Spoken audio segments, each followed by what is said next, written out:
Hello, welcome welcome back. आज हम start करेंगे ग्रेड 10 पॉलिटिकल साइंस का second chapter that is federalism. ठीक है। हम बात करेंगे फेडरलिज्म किस तरीके से एक फॉर्म ऑफ गवर्नेंस में पावर शेयरिंग में हमें हेल्प करता है। फर्स्ट चैप्टर जो पावर शेयरिंग के बारे में था वहाँ पे हमने डिस्कस करा था कि there are different ways of governing a nation. Democratic nation होता है तो हम डिफरेंट फॉर्म गवर्नेंस पे वर्क करते हैं और जिसके बेसिस पे हम कह सकते हैं कि भाई हाँ, इससे ये देश चलाना इजी हो जाता है या इक्वली सबके पास राइट्स हैं उस तरीके से। ठीक है। तो लास्ट चैप्टर के साथ अगर हम कनेक्ट करें पावर शेयरिंग के साथ, तब हमने vertical division of power sharing समझा था कि भाई सेंट्रल गवर्नमेंट, स्टेट गवर्नमेंट और लोकल गवर्नमेंट के बारे में हमने बात करी थी। ठीक है। तो जब हम फेडरलिज्म समझते हैं कि हम कहते हैं कि भाई जब भी वर्टिकल डिवीजन ऑफ पावर होता है, different different level of governance होता है, तो ये एक इजी गवर्नेंस मेथड हो जाती है। इजीली आप उस स्टेट में पावर शेयर कर सकते हैं, लोगों के मन की बात, लोगों के मन को ठेस पहुंचाए बिना। ठीक है। तो फेडरलिज्म हम अगर बात करें तो इंडिया के कॉन्टेक्स्ट में अगर हम देखें तो ये बेसिकली हमारा इस चैप्टर का मेन मोटो रहेगा कि किस तरीके से फेडरलिज्म हम इंडिया में प्रैक्टिस करते हैं। बट उससे पहले लास्ट चैप्टर जो हमारा था पावर शेयरिंग, वहाँ पे हमने दो देश देखे थे, बेल्जियम एंड श्रीलंका। ठीक है। बेल्जियम और श्रीलंका का अगर हम एनालिसिस देखें या कुछ तार निकालें, ठीक है, तो बेल्जियम ने जो यूनिटरी मेथड ऑफ गवर्नमेंट था कि भाई हाँ नहीं, ब्रसल्स में फ्रेंच ज़्यादा है, डच कम है, और पूरे देश में डच कम है, डच ज़्यादा है, फ्रेंच कम है। ठीक है। तो वो जो पावर शेयरिंग स्ट्रैटेजी थी उसको उन्होंने फेडरल फॉर्म ऑफ गवर्नमेंट में कर दिया कि भाई सेंट्रल गवर्नमेंट रहेगा, स्टेट गवर्नमेंट रहेगा, यानी कि ब्रसल्स का अलग से गवर्नेंस होगा, पूरे कंट्री का अलग से होगा। प्लस उसके अलावा इन्होंने कम्युनिटी गवर्नमेंट भी दे दिया था, कम्युनिटी गवर्नेंस दे दिया था, ताकि जो कम्युनिटीज हैं जैसे कि फ्रेंच स्पीकिंग कम्युनिटी हो गया, डच स्पीकिंग कम्युनिटी हो गया, जर्मन स्पीकिंग कम्युनिटी हो गया, ये अपने कम्युनिटी के जो एथिक्स हैं, ये अपने कम्युनिटी के जो मोटिव्स हैं उनको भी प्रिजर्व कर सके, उनको भी कंजर्व कर सके, और उनके जो हम कहें कि भाई ट्रेडिशंस हैं, उनकी जो मान्यताएं हैं वो चलती रहें। ठीक है। बेल्जियम ने तो यूनिटरी से फेडरल फॉर्म ऑफ गवर्नेंस में शिफ्ट करा। श्रीलंका ये नहीं कर पाया। Sri Lanka continue to be for a practical purpose a unitary system. ठीक है। श्रीलंका को ऐसा लगा कि नहीं, हम सिन्हालास जो हैं, नेटिव्स ऑफ श्रीलंका, वही हम पूरे देश को चलाएं। हम हमारी यूनिटरी मेथड ऑफ गवर्नेंस, हम खाली हमारे सिन्हालास को प्रेफरेंस दे के गवर्नेंस चलाएं। जिसके मद्देनज़र इन्होंने बहुत बार सिविल वॉर फेस किया है, बहुत बार बहुत ही खराब खराब सिचुएशंस फेस करी हैं अपने देश में। अगर हम बात करें post Covid, post Covid basically Sri Lanka एक टूरिज्म कंट्री है। ठीक है। कंप्लीटली टूरिज्म पे रिलाई करता है। तो पोस्ट कोविड टूरिज्म इंडस्ट्री बहुत ज़्यादा इफेक्ट हुई थी, एंड श्रीलंका की उस टाइम पे पॉलिटिकल कंडीशन कहो, इकोनॉमिक कंडीशन कहो, बहुत ख़राब थी। ठीक है। तो कहीं ना कहीं अगर हम कहें कि श्रीलंका में यही यूनिटरी मेथड को छोड़ के इन्होंने कहीं फेडरल गवर्नमेंट गवर्नेंस का मोटिव रखा होता, अपने हर कम्युनिटी को इम्पोर्टेंस दिया होता, तो शायद जो कंडीशंस थी और आज जो कंडीशंस हैं श्रीलंका की, वो बेहतर होती। ठीक है। तो बेसिकली अगर हम बात करें फेडरलिज्म को हम क्या कहते हैं, पहले दोनों सिस्टम्स को समझ लेते हैं। फेडरलिज्म अगर हम बात करें तो ऐसी सिस्टम ऑफ गवर्नेंस जहाँ पे पावर डिवाइड होता है बिटवीन सेंट्रल और उसके सेंट्रल अथॉरिटी और उसके नीचे के लेवल ऑफ गवर्नेंस में। ठीक है। Central government, state government, local governments हो गया, जैसे इंडिया में हम बात करते हैं। ठीक है। तो एंटायरली कोई भी डिसीजन सेंटर नहीं लेगा, ना कोई डिसीजन कंप्लीटली स्टेट के हाथ में होगा। स्टेट गवर्नमेंट भी जो डिसीजंस लेती हैं वो कहीं ना कहीं उनको सेंट्रल गवर्नमेंट के मिनिस्टर्स या उस मिनिस्ट्री को कंसर्न करना पड़ता है, power using that for passing out that law, या अगर हम कहें कि कुछ भी चेंजेस लाने हैं उसके लिए उन्हें सेंटर में भी एक बार बात करनी पड़ती है। सीधा उठ के आज सुबह उठ के वो कुछ भी लॉ पास नहीं कर सकते। ठीक है। तो फेडरलिज्म जो हम कहते हैं कि भाई हम पावर डिवाइड करते हैं एट डिफरेंट डिफरेंट लेयर्स। ठीक है। जबकि यहाँ पे अगर हम बात करें तो federation are contrasted with unitary government, यानी कि यहाँ पे सिंगल हैंडेडली सेंटर जो है वो सब कुछ हैंडल करता है। Under unitary system there is only one level of government, कोई सब यूनिट्स नहीं, कोई सबऑर्डिनेट्स नहीं टू द सेंट्रल गवर्नमेंट। ठीक है। एक सिंगल यूनिट जो सेंटर से पूरा देश चलाता है। Central government can pass on orders to provincial और द लोकल गवर्नमेंट। छोटे छोटे गवर्नेंस जो होते हैं वो लोकल गवर्नमेंट या हम कहें कि भाई जो सबॉर्डिनेट है उन पे सीधा सीधा अपना लॉ अपने रूल्स पास कर देते हैं। यहाँ पे सबॉर्डिनेट्स जो हैं या लोकल गवर्नमेंट्स जो हैं उनका कोई मंतव्य नहीं होता। ठीक है। अभी फेडरलिज्म में अगर हम बात करें तो one is the government for the entire country that is usually responsible of few for a few subjects of common national interest. ठीक है। अगर हम इंडिया की बात करें तो हमारे पास कुछ लिस्ट ऑफ मिनिस्ट्रीज हैं या कुछ लिस्ट हैं जिसके अंदर हम कहते हैं कि भाई डिफेंस हो गया, देश का एजुकेशन हो गया, और बहुत सारे ऐसे इश्यूज हैं जिसका सीधा सीधा जो इफ्स एंड बट्स निकलता है या उसमें कोई चेंजेस आते हैं वो सेंट्रल गवर्नमेंट हैंडल करता है। ठीक है। कुछ ऐसी चीज़ें होती हैं जो स्टेट गवर्नमेंट अपने अपने स्टेट्स में अपनी अपनी कम्युनिटीज़ में डिपेंड करती हैं कि भाई रिजर्वेशन कोटा हो गया इन द स्कूल कॉलेजेस, या हम कहें कि भाई कोई पर्टिकुलर स्टेट में अगर हम बात करें कोई particular caste creed religion related जो भी चीज़ें होती हैं वो स्टेट गवर्नमेंट डिसाइड करती है। उसी तरीके से कुछ हैं ऐसे टॉपिक्स जहाँ पे स्टेट एंड सेंटर दोनों हैंड इन हैंड चलते हैं। तो गवर्नमेंट जो सेंट्रल गवर्नमेंट है वो कुछ ही सब्जेक्ट पे बिना स्टेट को कंसर्न करे काम कर सकती है, बट बहुत सारे ऐसे काम हैं जहाँ पे स्टेट एंड सेंटर दोनों को दिन प्रतिदिन एक दूसरे के साथ बैठ के बातचीत करके अच्छे से देश और अपना जो स्टेट है दोनों चलाना होता है। Both this level of governments enjoy their power independent of their other. ठीक है। जरूरी नहीं है ज़रूरी नहीं है कि दोनों जो गवर्नेंस हैं सेंटर एंड द स्टेट वो एक दूसरे पे कम्प्लीटली डिपेंडेंट रहे, वो इंडिपेंडेंट रहते हैं। प्लस ये अपनी गवर्नेंस के लिए अपने पावर्स एक्सरसाइज करने के लिए एक दूसरे पे डिपेंड नहीं रहते। अगर हम बात करें करंट डे सिचुएशन, ठीक है, तो एक आध अगर स्टेट लेते हैं, जैसे हम बात कर रहे हैं कि इंडिया में अभी जो गवर्नेंस है that is BJP and alliance. ठीक है। और अगर हम बात करते हैं वेस्ट बंगाल की तो वहाँ पे तृणमूल कांग्रेस है, टीएमसी है। ठीक है। ममता दीदी की पार्टी है। अभी टीएमसी को बंगाल में जो रूल लाने हैं वो अपने गवर्नेंस के अंडर कुछ भी ला सकते हैं which is related to their state. ठीक है। उसमें उनको सेंट्रल गवर्नमेंट से कोई परमिशन की जरूरत नहीं होती। वहीं सेंट्रल गवर्नमेंट को कुछ रूल या कुछ रेगुलेशंस या कुछ चीजें अमेंड करनी है इन ball which is in the national interest, उसमें उनको ममता दीदी को पूछने जाने की जरूरत नहीं पड़ेगी। ठीक है। की फीचर्स ऑफ फेडरलिज्म देखते हैं कि क्यों फेडरल गवर्नमेंट्स बहुत ज़्यादा सक्सेसफुल गिनी जाती हैं as compare to the unitary method of governance. ठीक है। सबसे पहला अगर हम बात करें, सबसे पहले की फीचर के बारे में अगर हम चर्चा करें तो देर आर टू और more levels of governance. 2 tier 3 tier governance होता है। ठीक है।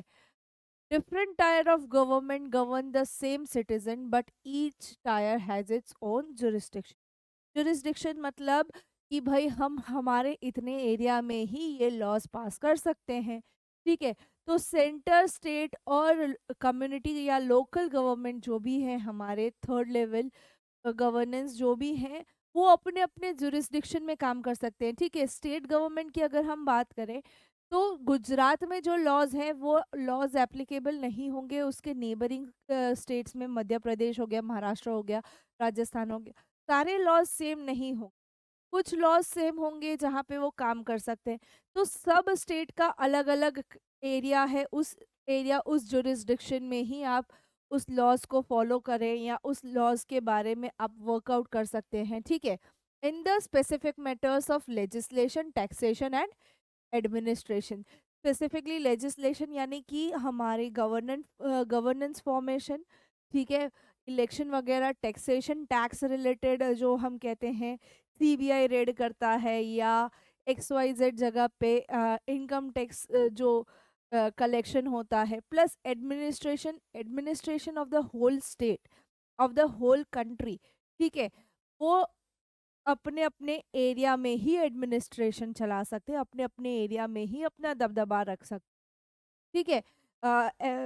इफ आई से कि एक मेट्रोपॉलिटन सिटी का जो हेड है वो दूसरे मेट्रोपॉलिटन सिटी के हेड को नहीं इंटरफेयर कर सकता, because it is like mister x is a metropolitan head of Delhi, तो दिल्ली वाला आके मुंबई में कुछ नहीं कर सकता, बिकॉज उसका जुरिस्डिक्शन खाली दिल्ली होता है, ठीक है। The jurisdiction of their respective level or tier of government are specific in the constitution. So existence and authority of each of the government is constitutionally guaranteed. अब किसका क्या रोल है, कौन किधर तक काम करेगा, वो सारा कॉन्स्टिट्यूशन में मेंशन है। Means anything that we want to work out, it is constitutionally guaranteed, ठीक है। कॉन्स्टिट्यूशन में सारी चीज़ें मेंशन हैं कि भाई ये गवर्नमेंट इधर तक का ही अपना काम कर सकती है, सेंट्रल गवर्नमेंट के पास इतने इतने ही पावर हैं, तो वो सारा कहाँ मेंशन्ड है, कॉन्स्टिट्यूशन में मेंशन्ड है, कॉन्स्टिट्यूशन में गारंटीड है, ठीक है। The fundamental provision of the constitution can not be unilaterally change by any one level of government. Constitution में जब भी कोई चेंज करना होता है, कोई अमेंडमेंट करना होता है, तो कोई एक लेवल ऑफ गवर्नेंस ये कभी नहीं कर सकती। Not a single level of governance, not a single tyre of governance के पास ये अथॉरिटी है कि भाई कॉन्स्टिट्यूशन में चेंजेस कर सके, ठीक है। Courts have the power to interpret the constitutional and the powers of different level of government. The highest court acts as an umpire if dispute arises between different level of government in the exercise of their respective powers. ठीक है। तो जैसे हम बात करें तो judiciary या हमारे कोर्ट्स में भी लेवल हैं, supreme court, high court and the district court, ठीक है। तो डिस्ट्रिक्ट के बीच में जो डिस्प्यूट होते हैं वो स्टेट कोर्ट्स में या हम कहें हाई कोर्ट में होते हैं। दो स्टेट के बीच की, दो हाई कोर्ट्स के बीच में जो भी प्रॉब्लम्स होती हैं, जो भी केसेस होते हैं, वो आंसर आउट होते हैं सुप्रीम कोर्ट में, ठीक है। तो यहाँ पे कोर्ट्स जो है ना वो कॉन्स्टिट्यूशन के बेसिस पे कोई भी एक लेवल ऑफ गवर्नेंस को इम्पोर्टेंस नहीं देता, और उनके बीच में जो भी प्रॉब्लम अराइज होता है उसका उसके ऊपर के जो कोर्ट होते हैं वो सॉल्यूशन लाता है। लाइक डिस्ट्रिक्ट कोर्ट के ऊपर होता है हाई कोर्ट, हाई कोर्ट के ऊपर होता है सुप्रीम कोर्ट, ठीक है। तो जो लेवल ऑफ गवर्नेंस में जहाँ पे भी इश्यूज आते हैं उसके हायर कोर्ट्स पे, हाईएस्ट कोर्ट्स में हम जाके उसको सॉल्व आउट कर सकते हैं। The source of revenue for each level of government are clearly specified to ensure its financial autonomy, ठीक है। हर एक लेवल ऑफ गवर्नेंस को रेवेन्यू कौन कौन सा उनके पास जाएगा, यानी कि सेंट्रल गवर्नमेंट को कौन सा रेवेन्यू पहुंचेगा, स्टेट गवर्नमेंट को कौन सा रेवेन्यू मिलेगा, डिस्ट्रिक्ट गवर्नमेंट्स को कौन सा रेवेन्यू, ये सारी चीज़ें स्पेसिफाइड हैं, ये सारी चीज़ें मेंशन है कि भाई हाँ, एक्स वाई जेड मिनिस्ट्री का जो भी रेवेन्यू है वो स्टेट के पास रहेगा, एक्स वाई जेड का जो भी रेवेन्यू है वो सेंटर के पास जाएगा, ठीक है। तो इससे फाइनेंशियल ऑटोनॉमी रहती है, इससे सेंटर स्टेट लेवल जो गवर्नेंस होती है उनमें प्रॉब्लम्स और तनाव नहीं पैदा होते, ठीक है। समझ आई बात है। Features, the seventh one, the federal system thus has a dual objective, दो मोटिव्स हैं फेडरल सिस्टम के। दो मोटिव्स कौन कौन से हैं? To safeguard and promote unity of the country. ठीक है, सबके पास अपने अपने लेवल पे पावर्स हैं और उन पावर को एक्सरसाइज पूरी तरीके से वो मिसयूज ना करे, उसके लिए भी रेगुलेशंस बना रखे हैं। तो एक जनरल यूनिटी बनी रहती है एंड अकोमोडेट रीजनल डाइवर्सिटी। हम रीजनल डाइवर्सिटी को भी बहुत अच्छे से अकोमोडेट, यानी कि अगर हम देखें कि India is the country of vast diversification in case of caste, creed, religion, सब चीज़ों में। ठीक है, तो वो सारी डाइवर्सिटी इंडिया में इसीलिए इतने अच्छे से हैंडल होती है, वो regional diversity, because we follow a federal form of government. ठीक है, two aspects are crucial for the institution and practice of federalism। ठीक है, दो एस्पेक्ट्स हैं, दो पॉइंट्स हैं जो हमें याद रखने हैं कि भाई अगर फेडरलिज्म प्रैक्टिस हो रहा है, if we are practising federalism, तो उससे हमें क्या क्या फायदा हो रहा है, how it is helping us to be at a better place. तो governments at different level should agree to some rules of power sharing. ठीक है, different different level of governance जो है वो कहीं ना कहीं पावर शेयरिंग के रूल्स को फॉलो कर रही होनी चाहिए, या अगर कुछ अमेंडमेंट्स या कुछ चेंजेस आते हैं तो उसको इजीली एग्री आउट होना चाहिए। They should also trust that each would abide by it's part of agreement. एक विश्वास होता है, एक भरोसा होता है लेवल ऑफ गवर्नेंस में कि सेंटर स्टेट के साथ गलत नहीं करेगा, स्टेट सेंट्रल गवर्नमेंट के साथ गलत नहीं करेगी। There is always a unlike एक अंधा विश्वास होता है सेंटर और स्टेट को एक दूसरे पे, तभी वो दोनों कोऑर्डिनेशन में अच्छे से काम कर सकते हैं। ठीक है, आइडियल फेडरल सिस्टम जो है वो वहाँ पे म्यूचुअल ट्रस्ट एंड एग्रीमेंट अगर हो, हम कहते हैं कि एक फेडरल स्टेट या एक कंट्री एक फेडरल कंट्री कब कहलाया जाएगा कि जब वहाँ के जो लेवल ऑफ गवर्नेंस हैं उनके बीच में एक म्यूचुअल अंडरस्टैंडिंग और एक एग्रीमेंट होता है, जहाँ पे एक ट्रस्ट होता है कि भाई नहीं, हमारे साथ गलत नहीं होगा। So that is the thing. The exact balance of power between the center and the state government varies from one federation to other। ठीक है, ये ध्यान रखो। अभी हम कहते हैं कि भाई जो भी बैलेंस होता है central government and state government का, वो वेरी करेगा हर एक फेडरल कंट्रीज। ठीक है, तो उसके बेसिस पे हम फेडरेशंस को दो हिस्सों में बांटते हैं। One is coming together federation and one is holding together federation. Coming together अपनी मर्जी से साथ में आते हैं, होल्डिंग टुगेदर हम उन्हें पकड़ के रखते हैं। ठीक है, कमिंग टुगेदर की अगर बात करें तो involves independent states coming together on their own to form a bigger unit, so that by pooling sovereignty and retaining identity they can increase the security। Example US, Switzerland, Australia. ठीक है, यहाँ पे all the constituent state usually have equal power and are strong with the federal government. ठीक है, तो यहाँ पे जब हम कमिंग टुगेदर की बात करते हैं तो अगर हम बात करें यूएस की, तो यूएस में 50 स्टेट्स हैं। ठीक है, और 50 स्टेट्स जो हैं वो 50 स्टेट अपनी अपनी इम्पोर्टेंस होल्ड करते हैं, बट एज अ नेशन जब वो साथ आते हैं तो वो समझते हैं कि व्हेन वी आर टुगेदर हमारी सिक्योरिटी बहुत अच्छी है इन एवरी एस्पेक्ट। ठीक है, तो ऑस्ट्रेलिया, यूएस, स्विट्जरलैंड ऐसे देश हैं जहाँ पे अगर हम फेडरेशन की बात करें या फेडरल गवर्नमेंट्स की बात करें, they are coming together by their own will. वो अपनी इच्छा से एक बिगर यूनिट बनाना चाहते हैं, फॉर सिक्योरिटी रीजन से लेके कुछ भी हो सकता है। ठीक है, और ये जो कॉन्स्टिट्यूएंसीज है, मैंने बोला यूएसए में 50 कॉन्स्टिट्यूएंसीज हैं, तो they have equal power as in federal government या सेंट्रल गवर्नमेंट के पास जितना पावर है उतना उन कॉन्स्टिट्यूएंसीज के भी पास पावर है। और वैसा ही दोनों वे में है, ठीक है, कि फेडरल के पास जितना पावर है उतना कॉन्स्टिट्यूएंसीज जो हैं उनके पास पावर है, ठीक है। जो 50 स्टेट है यूएस के उनके पास पावर है, ठीक है। ये होता है कमिंग टुगेदर। अभी होल्डिंग टुगेदर में अगर हम देखें कि एक लार्ज कंट्री जो है वो डिसाइड करती है to divide its power between the constituent states and the national government.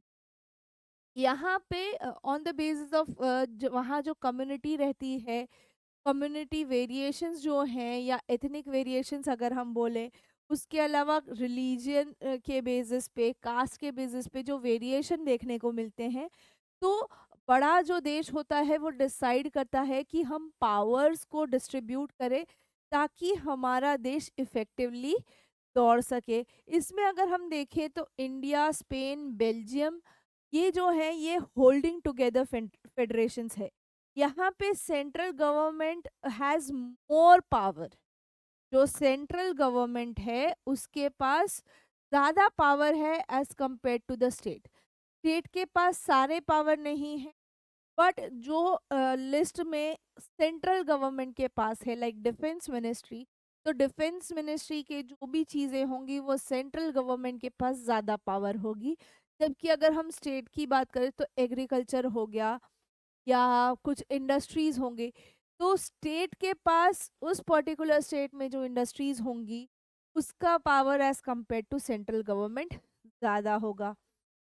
Very often, different constitutional units of the Federation have unequal powers. Some units are granted special powers. ठीक है, special powers के case में अगर हम बात करें तो जैसे कोलिशन गवर्नमेंट बनती है तो कुछ स्टेट्स स्पेशल स्टेटस मांगते हैं for the better development of their state. तो उस केस में ये होता है कि as compare to other states वो स्टेट अपना ज़्यादा प्रेफरेंस मांगता है। अगर हम लेटेस्ट की बात करें तो अभी 2024 में जो इलेक्शंस ख़त्म हुए, ठीक है, चंद्रबाबू नायडू एंड नीतीश कुमार ने स्पेशल स्टेटस मांगा है बिहार के लिए for the development of Bihar and Andhra Pradesh, ठीक है। और दोनों ने अपने इंडिविजुअल स्टेट्स के लिए बेटरमेंट के लिए स्पेशल पावर्स मांगे हैं, ठीक है। तो ज़रूरी नहीं है यहाँ पे हर एक कॉन्स्टिट्यूएंसी या हर एक स्टेट को इक्वल पावर हो, कभी कभार स्पेशल पावर्स भी दिए जाते हैं, ठीक है। तो ये है हमारा holding together federation and coming together federation. अभी इंडिया को एक फेडरल कंट्री क्यों गिने हम? Why should we consider India as a federal country? ठीक है, अगर हम बात करें the constitution declared India as a union of states. Word को समझो, union of state.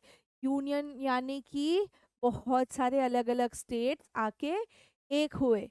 Although it did not use the word federation, the Indian union word जो है वो सीधा सीधा प्रिंसिपल ऑफ फेडरलिज्म पे वर्क करता है, ठीक है। हमने हमारे कॉन्स्टिट्यूशन में वर्ड फेडरेशन या फेडरलिज्म कहीं यूज नहीं किया, बट हम जब कहते हैं यूनियन ऑफ स्टेट तो बहुत सारे स्टेट्स को यूनाइट करके हमने इंडिया बनाया है।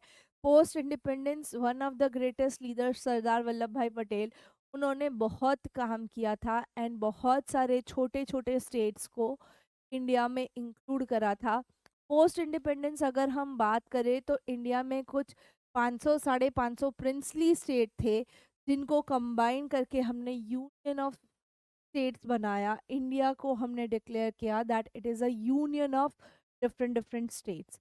अगर हम फीचर की बात करते हैं जो हमारे कॉन्स्टिट्यूशन के प्रोविजंस में है, जो हमें फेडरल गवर्नमेंट बनाती है, तो समझते हैं कि भाई the constitutional originally provided for a two tier system of government. पहले कॉन्स्टिट्यूशन में दो टायर ऑफ गवर्नमेंट था, centre and the state government. The union government जो हम सेंट्रल गवर्नमेंट कहते हैं और दूसरा स्टेट गवर्नमेंट। पर धीरे धीरे हमें लगा नहीं, the third tier of federalism, और इसीलिए हमने पंचायत और म्यूनिसपैलिटीज को ऐड किया, पंचायत एंड म्यूनिसिपल कॉरपोरेशंस को ऐड किया, ताकि और छोटे लेवल पे जाके हम इजीली गवर्न कर पाए, कि लोगों के प्रॉब्लम्स का सॉल्यूशन निकाल पाए। ठीक है। Each tier of government has its own jurisdiction. हर एक टायर के पास अपना खुद का जुरिस्डिक्शन है, जो कि हमने कॉन्स्टिट्यूशन में मेंशन किया है अंडर डिफरेंट डिफरेंट लिस्ट। हमारे पास तीन लिस्ट है, ठीक है। Constitution clearly provides a three fold distribution. जो लेजिस्लेटिव पावर्स हैं between union and the state government, उनको तीन अलग लिस्ट में दे दिया। एक यूनियन लिस्ट, एक स्टेट लिस्ट, एक कॉन्करेंट लिस्ट। कॉन्करेंट में ऐसी चीज़ें हैं जो सेंटर एंड स्टेट, यानी कि यूनियन एंड स्टेट गवर्नमेंट साथ में डिसीजन लेती हैं। State government and union list, ये जो हैं, यहाँ पे जो सब्जेक्ट्स हैं वो इंडिविजुअली यूनियन लिस्ट में यूनियन यानी कि सेंटर लेती है एंड स्टेट लिस्ट में स्टेट लेता है। जैसे अगर हम बात करें तो यूनियन लिस्ट में जो भी है नेशनल इम्पोर्टेंस के, like the defence of the country, foreign affairs, यानी कि हमारे अड़ोस पड़ोस के देशों के साथ या विश्व के दूसरे देशों के साथ हमारे जो रिलेशन है, बैंकिंग हो गया, कम्युनिकेशन हो गया, करेंसी हो गया। ये ऐसी चीज़ें हैं कि इसका सीधा सीधा होल्ड खाली सेंट्रल गवर्नमेंट के पास होता है। देश की रक्षा करने का काम सेंट्रल गवर्नमेंट के पास होता है। करेंसी कितनी छापनी है, कौन सी नोट मार्केट में से हटानी है, जैसे डीमोनेटाइजेशन हुआ था, उस तरीके से वो सीधा सीधा किसके हाथ में आता है, सेंट्रल गवर्नमेंट के हाथ में आता है। They are included in the list because हमें यहाँ पे यूनिफॉर्म पॉलिसी चाहिए इन सारे मैटर्स में। इन सारे मैटर्स में हमें यूनिफॉर्म पॉलिसी चाहिए। हम कहते हैं कि भाई डिफेंस में जो लोग भर्ती होते हैं वो ऑल इंडिया से, ऑल ओवर इंडिया से कॉमन एग्ज़ाम देते हैं एनडीए की। फिर उनका कॉमन फिजिकल टेस्ट होता है, उसमें उनको ट्रेन किया जाता है। तो एनडीए की जो एग्ज़ाम है it is common for all over India. ऐसा नहीं है कि कोई पर्टिकुलर स्टेट उसकी अलग से एग्ज़ाम लेता है, दूसरा स्टेट अलग से एग्ज़ाम लेता है, ठीक है। तो डिफेंस का काम जो है, देश की रक्षा का जो काम है, वो सेंट्रल गवर्नमेंट का है, जो यूनिफॉर्मली सेंटर से हम मैनेज करते हैं। The union government alone can makes laws related to subjects mention in the union list. Union government जो सब्जेक्ट यूनियन लिस्ट में मेंशन है, like defence, foreign affairs, communication, banking, currency और बहुत सारे ऐसे हैं, उनके लिए जो भी लॉज बनाने हैं उसके लिए उनको ना स्टेट लिस्ट में मींस ना स्टेट गवर्नमेंट को कंसर्न करना है, ना पंचायत लेवल की गवर्नेंस को कंसर्न करना है कि भाई हम ये लॉ पास करें कि ना करें, ठीक है। तो यहाँ पे यूनियन लिस्ट में जितने भी टॉपिक्स हैं, जितने भी चीज़ें हमने इंक्लूड करी हैं, उसका सीधा सीधा जो लॉ बनाना है, जो प्लस माइनस करना है, वो सेंटर करेगी। अब बात करते हैं स्टेट लिस्ट की।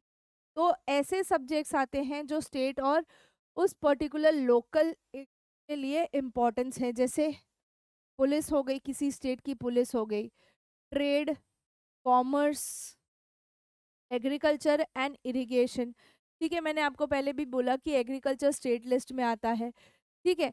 तो अगर हम बात करें कि किसी राज्य में, किसी स्टेट में कितनी पुलिस पावर होनी चाहिए और उस पुलिस वाले के पास कितना पावर होना चाहिए, तो वो डिसाइड होता है स्टेट लिस्ट के हिसाब से। वो पर्टिकुलर स्टेट डिसाइड करेगा कि मेरे पास जो पुलिस है वो कितनी पावरफुल होगी। मेरे यहाँ से, मेरे स्टेट से जो ट्रेड होगा, मेरे स्टेट से जो कॉमर्शियल बेनिफिट होंगे, एग्रीकल्चर और इरिगेशन किस तरीके से वर्क करेगा, वो सारा कौन डिसाइड करेगा, उस पर्टिकुलर स्टेट की गवर्नमेंट डिसाइड करेगी। The state government alone can make laws related to the subjects that are mention in the state list. State list में जो जो सब्जेक्ट मेंशन है उसके लिए जैसे लॉ बनाने हैं, जो भी लॉ बनाने हैं वो सीधा सीधा स्टेट गवर्नमेंट बनाएगी। जैसे यूनियन लिस्ट में जो नाम सब्जेक्ट है उसके लिए यूनियन गवर्नमेंट बनाती है, उसी तरीके से स्टेट लिस्ट में जो नाम है उसको सीधा सीधा स्टेट गवर्नमेंट बनाती है, ठीक है। अब आता है कॉन्करेंट लिस्ट। कॉन्करेंट लिस्ट यानी ऐसा लिस्ट जहाँ पे जो सब्जेक्ट्स हैं वो दोनों के इंटरेस्ट के हों, union as well as state government. ठीक है, ये दोनों के लिए इम्पोर्टेंट हो। यूनियन गवर्नमेंट का भी कहना मानना चाहिए, स्टेट गवर्नमेंट का भी कहना मानना है।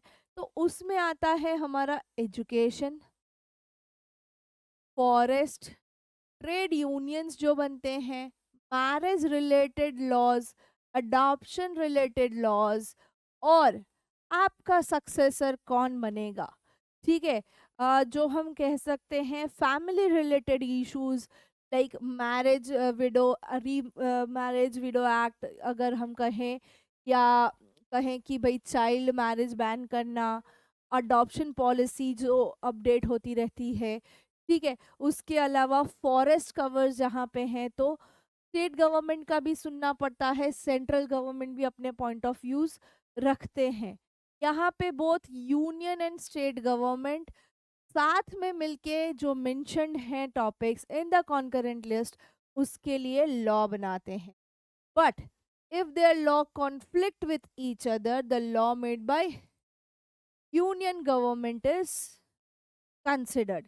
ठीक है, यानी कि इन्हीं टॉपिक्स पे दोनों कोई लॉ बनाने के लिए बैठते हैं, बट दोनों एक ही पॉइंट पे आके नहीं रुकते। तो यूनियन गवर्नमेंट जो लॉ बनाएगी वो हम वैलिडेट करेंगे, वो हमारे लिए इम्पोर्टेंट रहेगा। अभी कुछ है कि रेसिड्यूरी सब्जेक्ट्स, ऐसे सब्जेक्ट्स जो किसी भी लिस्ट में नहीं आते, ऐसे सब्जेक्ट्स जो किसी भी लिस्ट में नहीं आते, और जो आए कब, कॉन्स्टिट्यूशन बनने के बाद। अगर एग्जांपल लें तो कंप्यूटर सॉफ्टवेयर रिलेटेड इश्यूज। ठीक है, जहाँ पे जो लॉ बनाने की अथॉरिटी किसके पास है, खाली central government. Software related issues हो गए, या हम कहें कि जो सर्किटिंग रिलेटेड इश्यूज होते हैं, वो सारे सेंट्रल गवर्नमेंट के हाथ में। They are included in either of the list, ना यूनियन लिस्ट, ना कॉन्करेंट लिस्ट, ना स्टेट लिस्ट। ठीक है, समझ आ रही है बात यहाँ तक। ठीक है, अभी ये जो होल्डिंग टुगेदर वाला फेडरेशन है, ठीक है, हम कहते हैं India is a holding together federation. हम सबको साथ में लेके चलते हैं, पर हम सबको इक्वल पावर नहीं देते हैं। ठीक है, all states in the Indian union do not have identical powers. ठीक है, सारे जो स्टेट्स हैं इंडिया में, उनके पास इक्वल पावर्स नहीं है। Some states enjoy special status.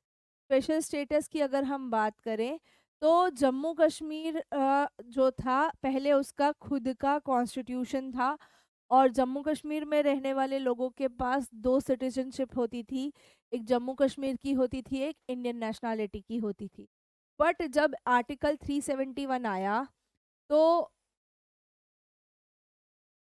हमने जम्मू कश्मीर को स्प्लिट किया, और वहाँ पे एक यूनियन टेरिटरी भी बनाई लद्दाख को, और जम्मू कश्मीर में पहला इलेक्शन हुआ लास्ट ईयर।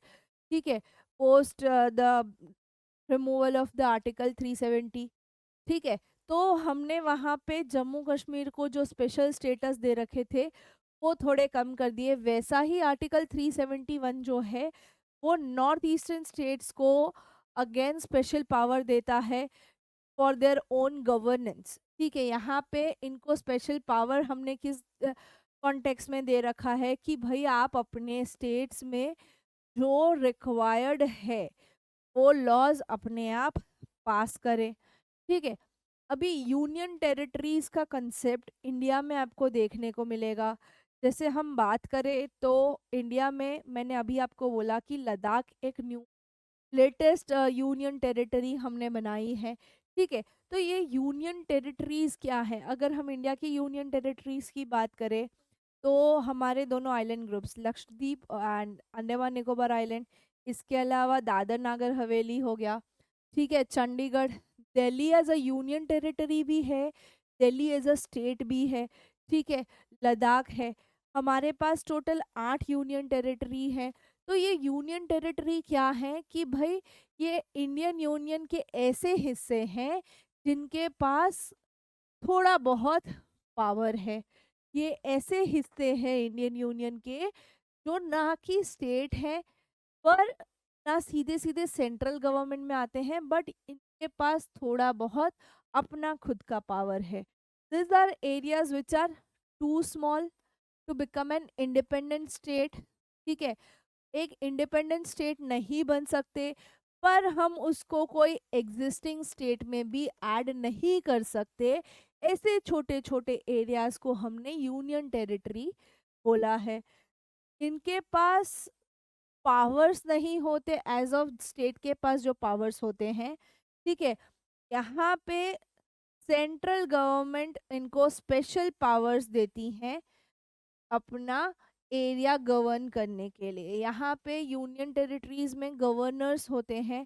ठीक है, जो सीधा सीधा सेंट्रल गवर्नमेंट अपॉइंट करती है। यहाँ पे एज इन इनको गवर्न करने के लिए कोई स्टेट रिस्पॉन्सिबल नहीं होता, ना ये किसी स्टेट की टेरिटरी में आते हैं।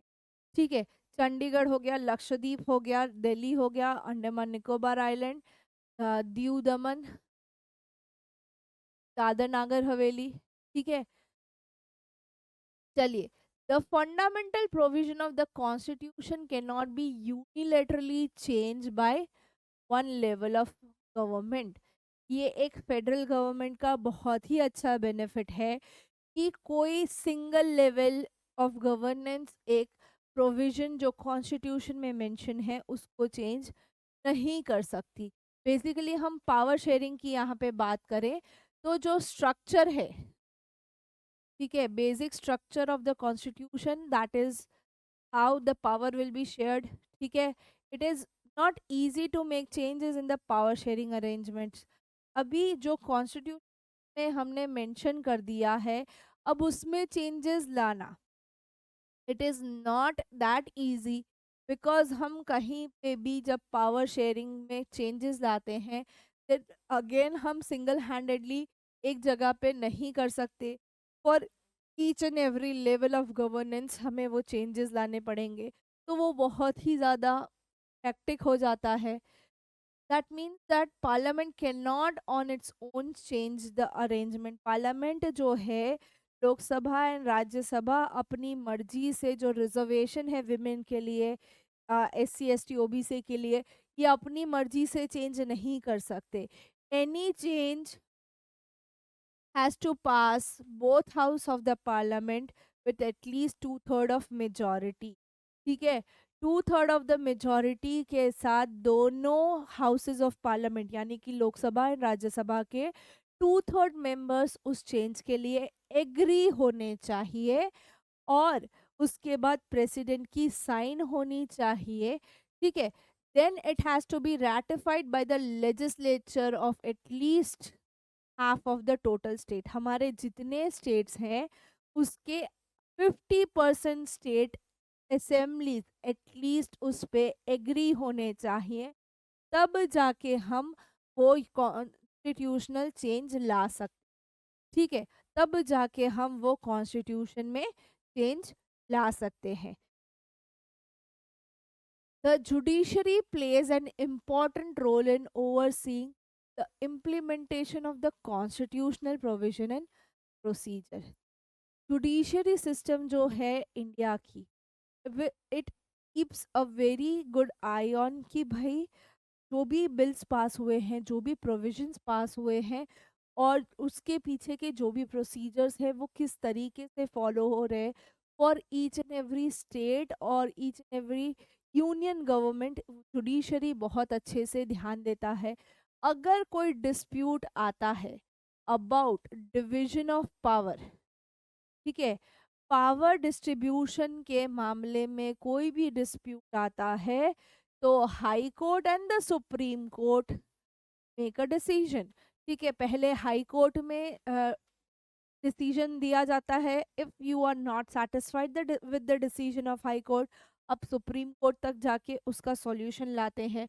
ठीक है, तो in case of any dispute, इनको जहाँ पे भी प्रॉब्लम लगती है वो about the division of the power, ये या तो हाई कोर्ट में जाएगा या सुप्रीम कोर्ट में जाएगा, वो बेस्ड ऑन सिचुएशन होगा।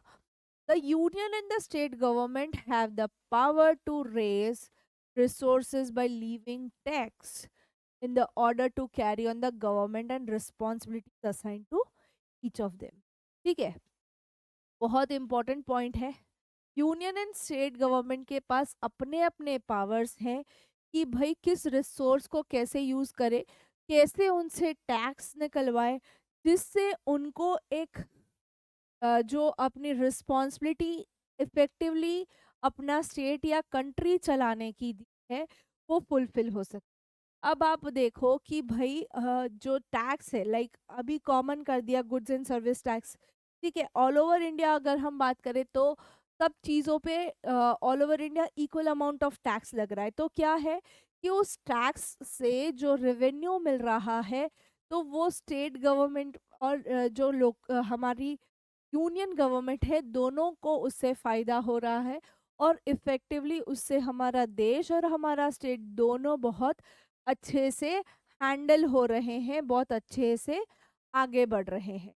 ठीक है, अभी जो हम फेडरलिज्म प्रैक्टिस करने की बात करते हैं, फेडरलिज्म प्रैक्टिस होना और उसको सक्सेस मिलना, ये थोड़ा सा डिफिकल्ट हो जाता है from everyone's point of view.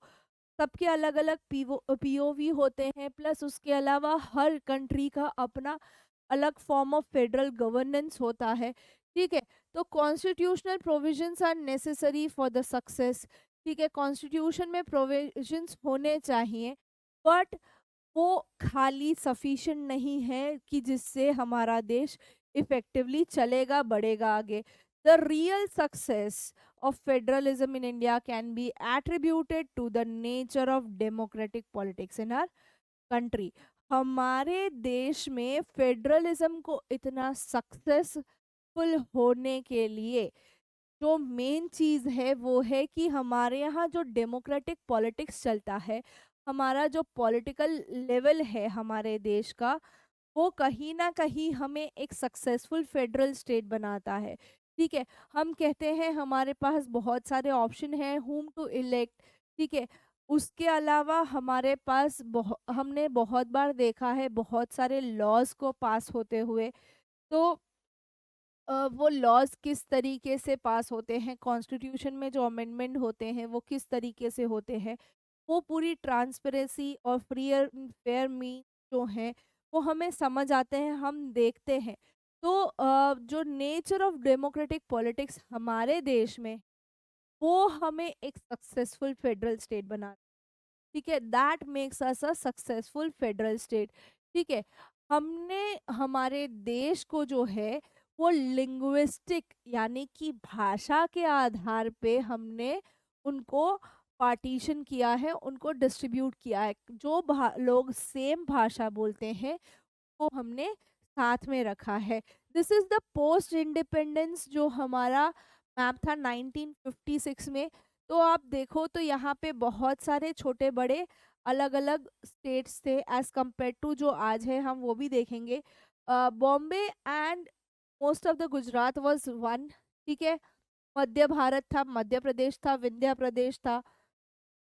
Rajasthan में भी अजमेर मेवाड़ अलग दे रखा था।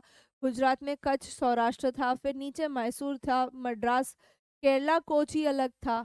ठीक है, यहाँ पे नॉर्थ ईस्टर्न फ्रंटियर एजेंसी हमने दे रखी थी सेवन सिस्टर्स को। हिमाचल प्रदेश यहाँ पे भी पार्ट एचपी का था, क्योंकि वो भाषा बोली बोलने वाले ऐसे थे।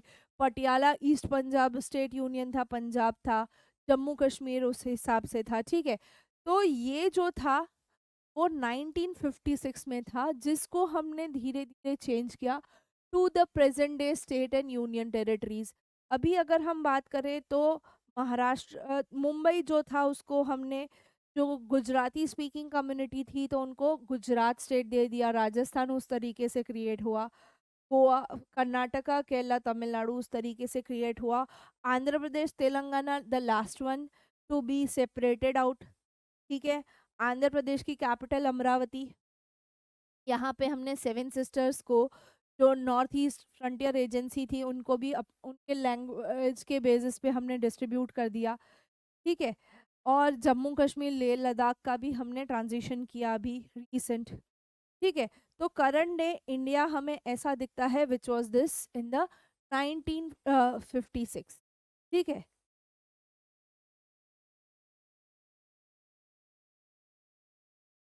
दूसरा, जब हमने ये लिंग्विस्टिक स्टेट्स बना, जब हमने ये क्रिएशन किया, तो कुछ जो थे वो लैंग्वेज के बेसिस पे नहीं थे, बट की कल्चरल एथेनिसिटी और उनकी ज्योग्राफी के बेसिस पे थे। जैसे कि नागालैंड हो गया, उत्तराखंड हो गया, झारखंड हो गया। ठीक है, उत्तराखंड, झारखंड, नागालैंड अगर हम बात करें, ठीक है, Nagaland initially was part of Arunachal and Assam, but वहाँ को हमने उनके कल्चरल और एथनिसिटी के बेसिस पे हमने चेंज किया। ज्योग्राफी के बेसिस पे हमने झारखंड और उत्तराखंड को सेपरेट आउट किया कि भाई इनकी ज्योग्राफिकल कंडीशंस के बेसिस पे यहाँ पे इनकी कम्युनिटी और इनके कल्चर में वेरिएशन है, तो इनको एक अलग राज्य का दर्जा दिया जाए। ठीक है, still there are many states asking for different status, like हमें भी अलग से स्टेट डिक्लेयर कर दो। ठीक है, सम नेशनल लीडर्स डरते थे कि अगर हम ये लिंग्विस्टिक बेसिस पे स्टेट बना देंगे तो कहीं हमारे देश के टुकड़े ना हो जाए। पर सेंट्रल गवर्नमेंट ने जो उस टाइम पे लिंग्विस्टिक स्टेट्स थे, उस टाइम पे भाषा बोली के हिसाब से जो स्टेट बनने वाले थे उसको थोड़े टाइम पकड़ के रखा। पर वहाँ पे जब फॉर्मेशन ऑफ गवर्नमेंट होती थी उस स्टेट्स में, तो कहीं ना वो जो चीज़ें एडमिनिस्ट्रेशन जो था वो उनको डिफ़िकल्ट पड़ रहा था। तो अल्टीमेटली उनको समझ में आया कि जब हम लिंग्विस्टिक बेसिस पे ये सेपरेशन करेंगे तो लोग वहाँ और खुश रहेंगे अपने लोगों के साथ, और उनको एडमिनिस्टर करना और इजी बन जाएगा। ठीक है, तो अगर हम इनका पार्टीशन करते हैं, वो अलग करते हैं, लाइक इफ आई से कि भाई ये कच्छ था और ये यहाँ से ये जो पूरा था ये मुंबई में आता था। ठीक है, इसको मुंबई रीजन दे रखा था नाम। अभी if you see south of Gujarat, ये जो पोर्शन है ये पूरा जो है वो गुजराती बोलने वाली कम्युनिटी है। इनके कल्चर मुंबई के कल्चर से डिफरेंट है। तो अब यहाँ पे जो गवर्नेंस है, यहाँ पे जो एडमिनिस्ट्रेशन है वो गुजराती में करना इजी पड़ रहा था। तो क्या डिसाइड किया गया इन 1960, ऑन द 1 मई 1960, ऐसा डिसाइड किया गया कि मुंबई को हम, बॉम्बे को हम ब्रेक डाउन करते हैं, गुजराती स्पीकिंग कम्युनिटी को हम कच्छ के साथ मर्ज करके एक स्टेट दे देते हैं गुजरात, एंड मुंबई के साथ हम जो महाराष्ट्रियन स्पीकिंग कम्युनिटी है या जो महाराष्ट्रियन कम्युनिटी से कनेक्ट करते हैं वो एक स्टेट का नाम दे दिया महाराष्ट्र। ठीक है,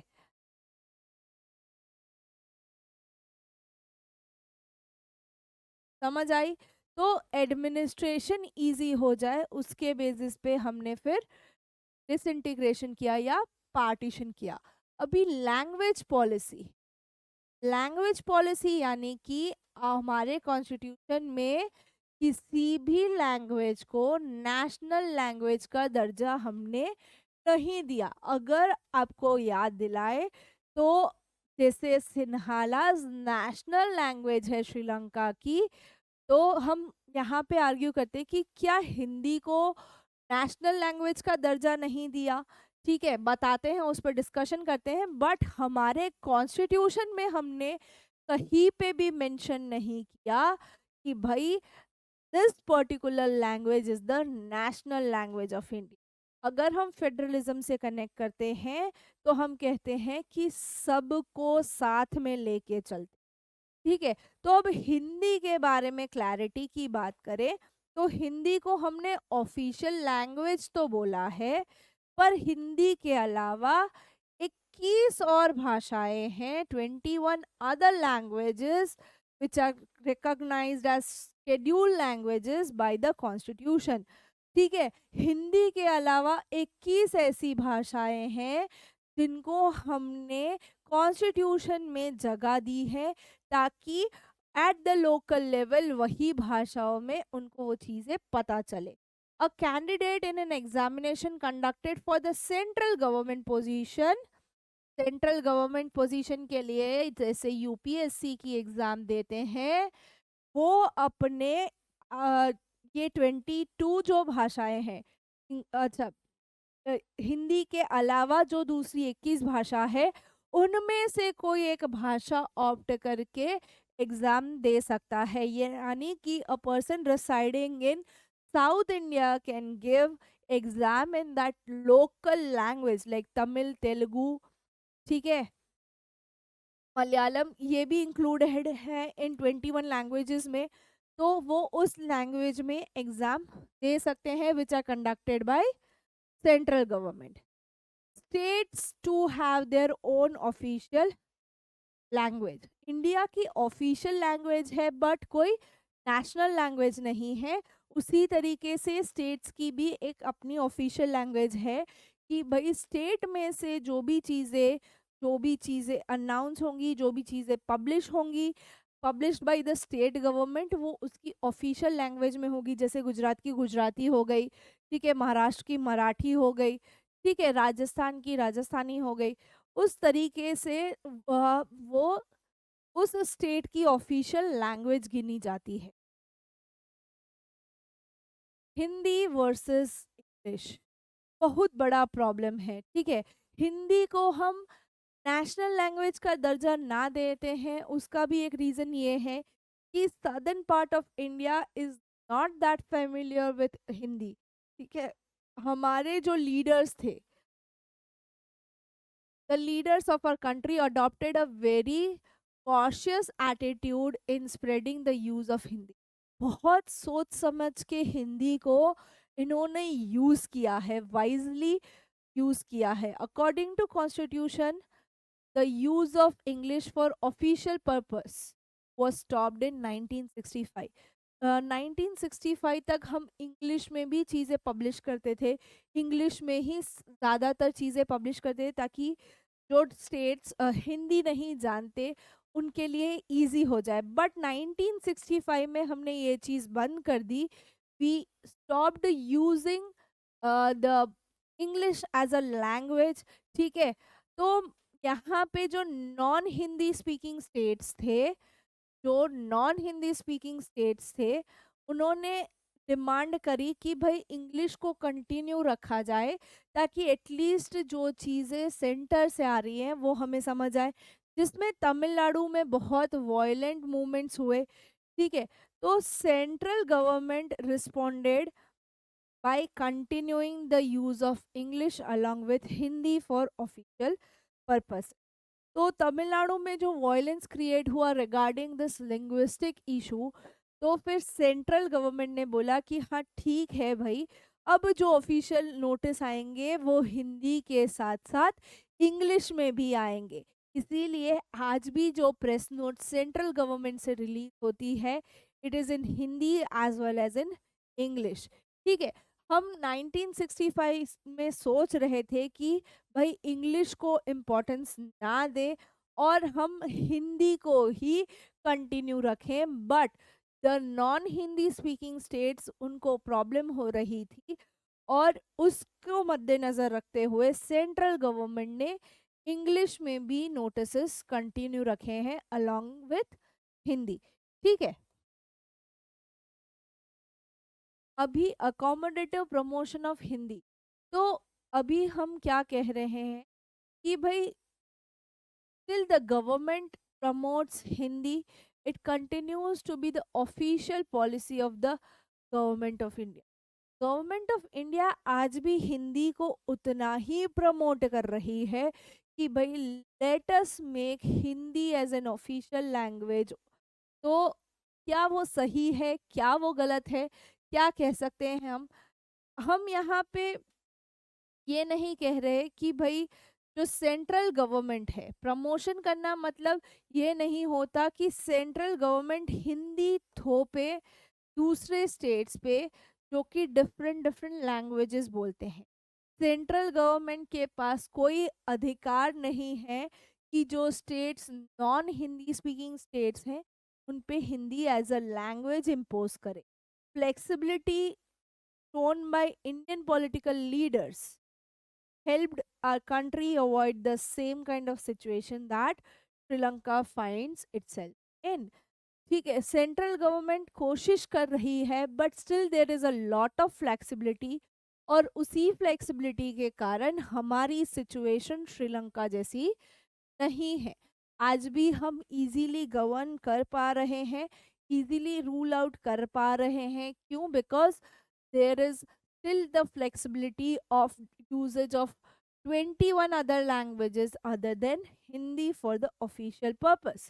ठीक है, सेंटर स्टेट पॉलिसी, यहाँ पे अगर हम बात करें तो practice of federalism in a country it's influenced by centre and state relation. Centre में कौन सी गवर्नेंस है, स्टेट में कौन सी गवर्नेंस है, उसके बेसिस पे उनके रिलेशन भी वेरी करते हैं। ठीक है, constitutional arrangement for power sharing work in reality depends to a large extent on how the ruling parties and the leaders follow this arrangement।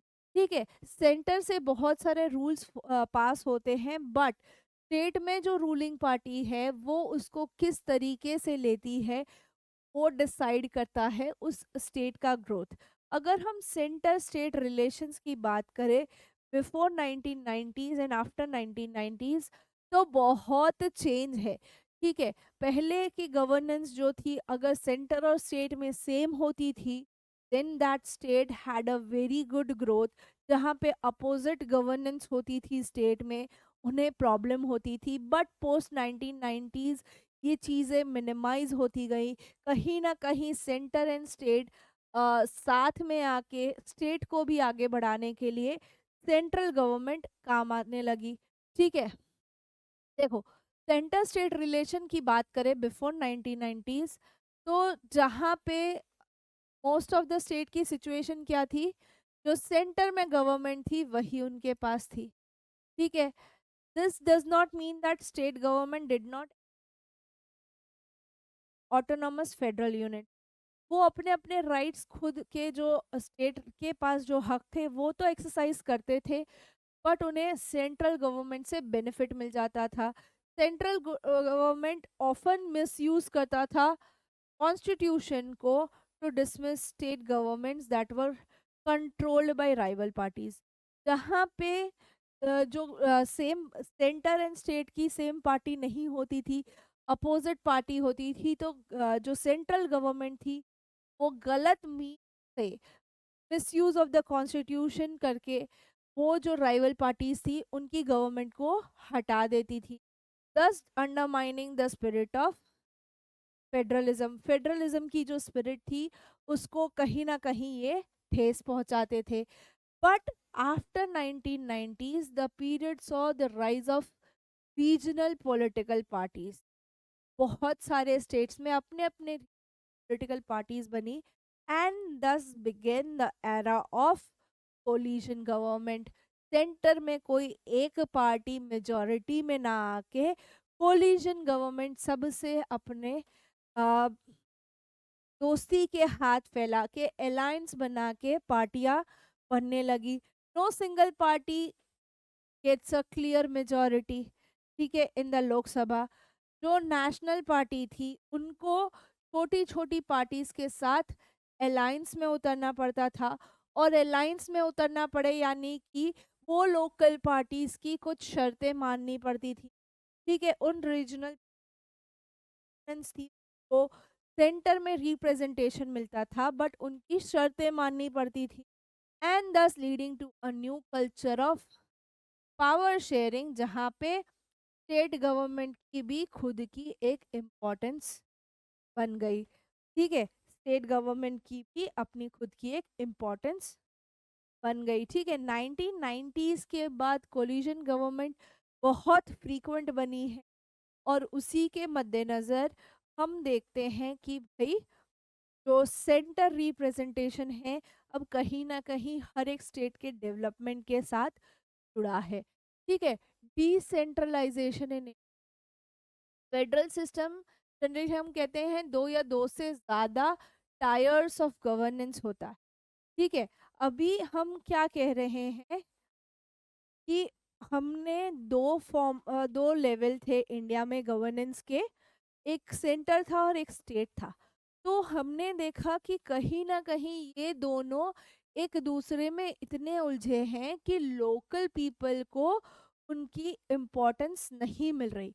तो हमने सेंटर का, डिसेंट्रलाइजेशन मतलब सेंटर का जो पावर था उसको और ब्रेक डाउन करके हमने थर्ड टायर ऑफ गवर्नेंस बनाया, which was given to local people.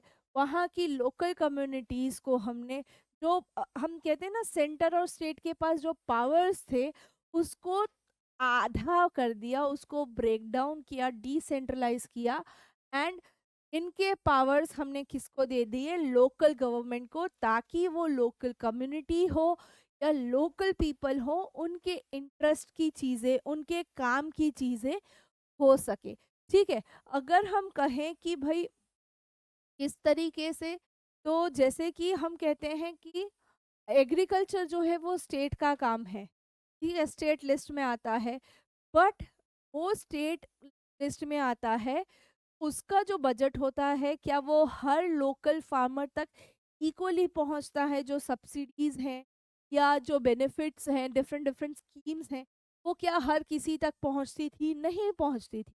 तो उसको ओवरकम करने के लिए जब लोकल गवर्नमेंट आया, तो वो सारी चीज़ें हर छोटे इंसान तक, हर फार्मर तक पहुंचने लगी। ठीक है। The rational behind decentralisation, the main reason क्या था कि there are large number of problems and issues.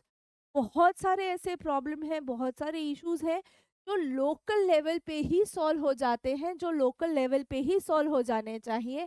ठीक है। तो जो उनके अंदर की बात है, जो लोकल्स के बीच की बात है, वो वहीं पे रिजॉल्व हो जाती थी। वहाँ के लोकल लोगों को उस इशू के बारे में शायद सेंट्रल गवर्नमेंट या स्टेट गवर्नमेंट से ज़्यादा और बेहतर नॉलेज थी। ठीक है, they had a better knowledge कि भाई इस प्रॉब्लम का सॉल्यूशन कैसे निकाला जाए। They also have a better idea on where to spend money. उनको पता है कि पैसे कहाँ और किस तरीके से हम उन पैसों का मैनेज करके हमारा लोकेलिटी ग्रो कर सके। ठीक है। एक गांव में किस किस चीज़ की ज़रूरत है, किन किन बेसिक चीज़ों की ज़रूरत है, वो गांव के लोगों को पता होती है, ना कि स्टेट या सेंटर में बैठे हुए किसी मिनिस्टर को। At local level, it is possible for people to directly participate in decision making। कोई डिसीजन बनाना हो तो लोकल गवर्नेंस जो है वहाँ पे उस गांव के लोगों के लिए इजीली अपना पॉइंट ऑफ व्यू रखना इजी बन जाता है। ठीक है, उनके पास एक डिसीजन मेकिंग पावर आता है। This helps to inculcate a habit of democratic participation. ठीक है।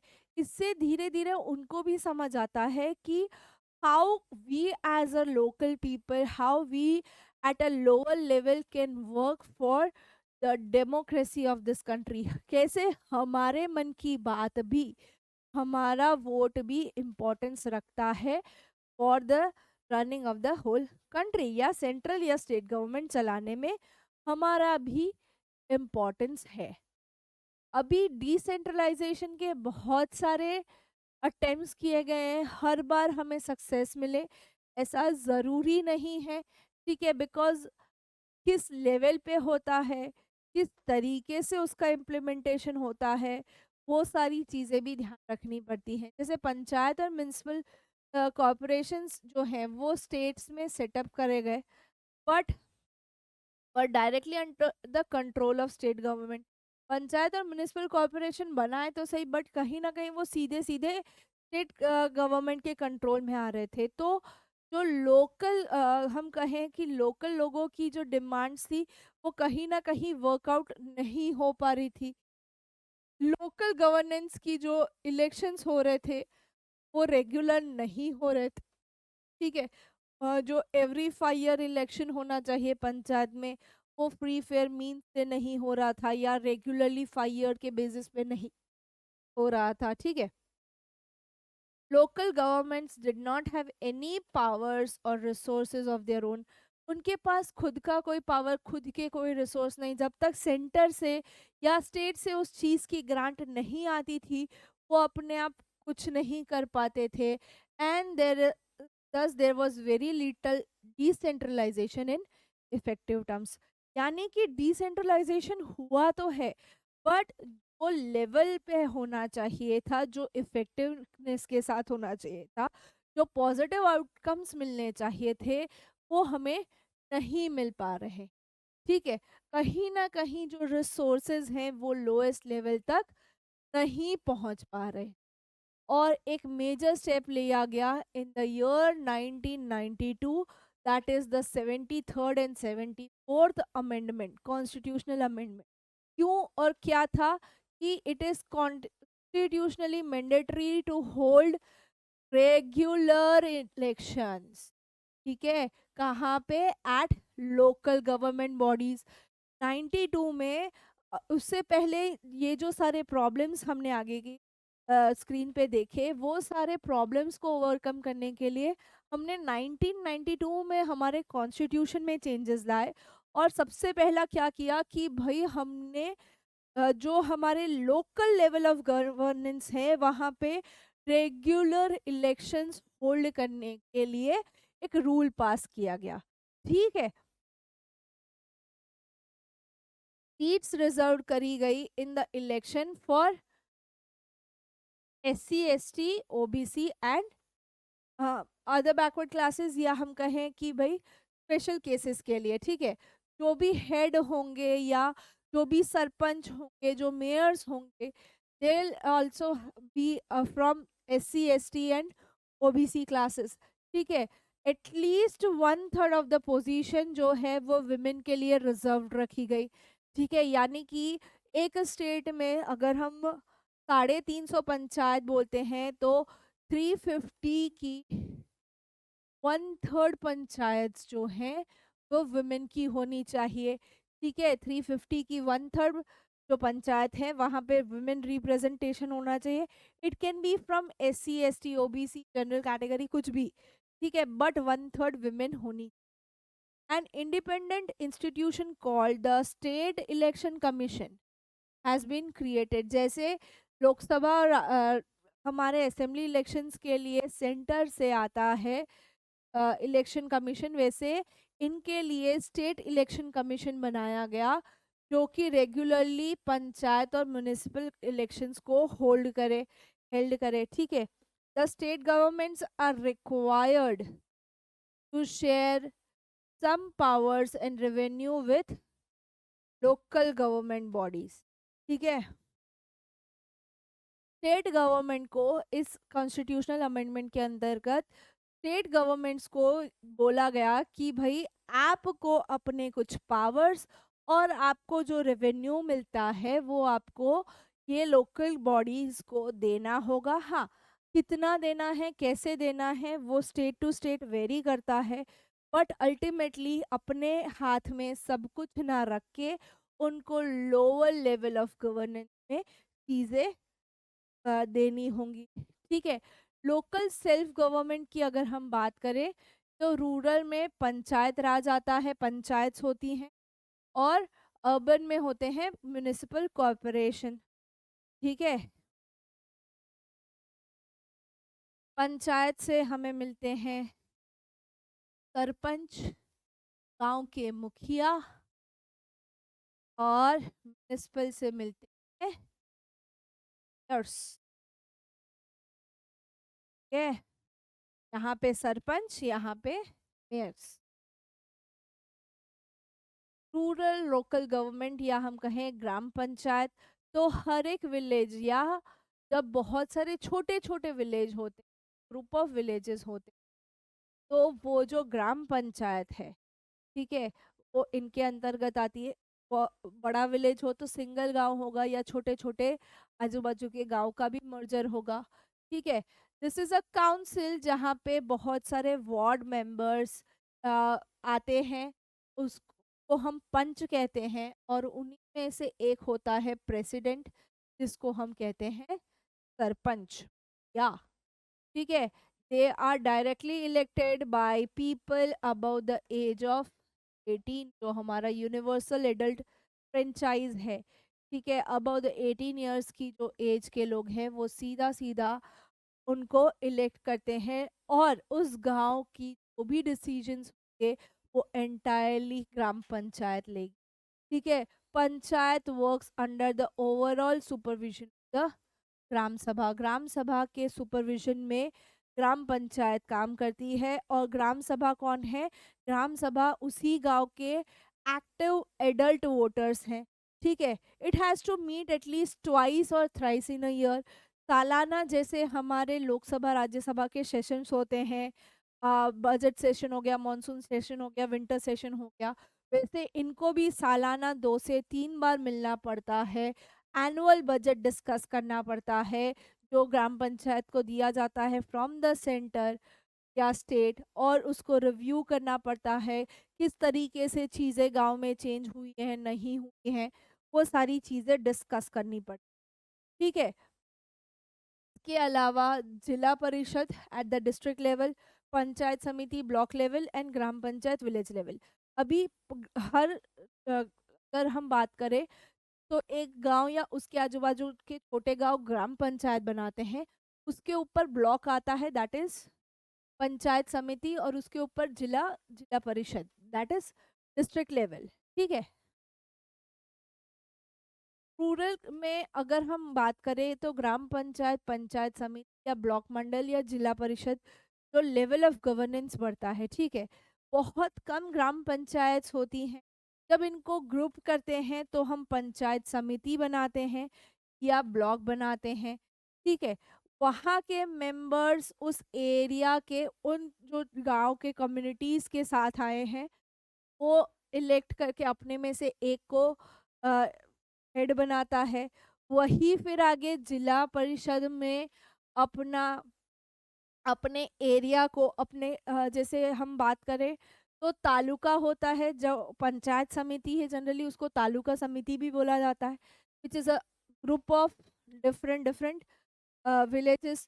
तो तालुका के हेड जाके जिला में मिलते हैं, जिला परिषद में, वहाँ पे जो इलेक्शन होता है, ठीक है, वहाँ पे इलेक्ट किया जाता है। ये कहीं ना कहीं ये जो मेंबर्स हैं वो लोकसभा या एमएलएस जो होते हैं वो उस पर्टिकुलर डिस्ट्रिक्ट के आगे अपना रिप्रेजेंटेशन दे के अलग अलग जगह पे रिप्रेजेंट करते हैं। उसके अलावा ऑफिशियली जो जिला परिषद चेयरमैन होता है, he is the political head of that जिला। जिला यानी डिस्ट्रिक्ट होता है। ठीक है, जिला यानी डिस्ट्रिक्ट होता है। तो ग्राम के ऊपर, गांव के ऊपर होता है ब्लॉक, ब्लॉक को हम तालुका तहसील भी बोलते हैं।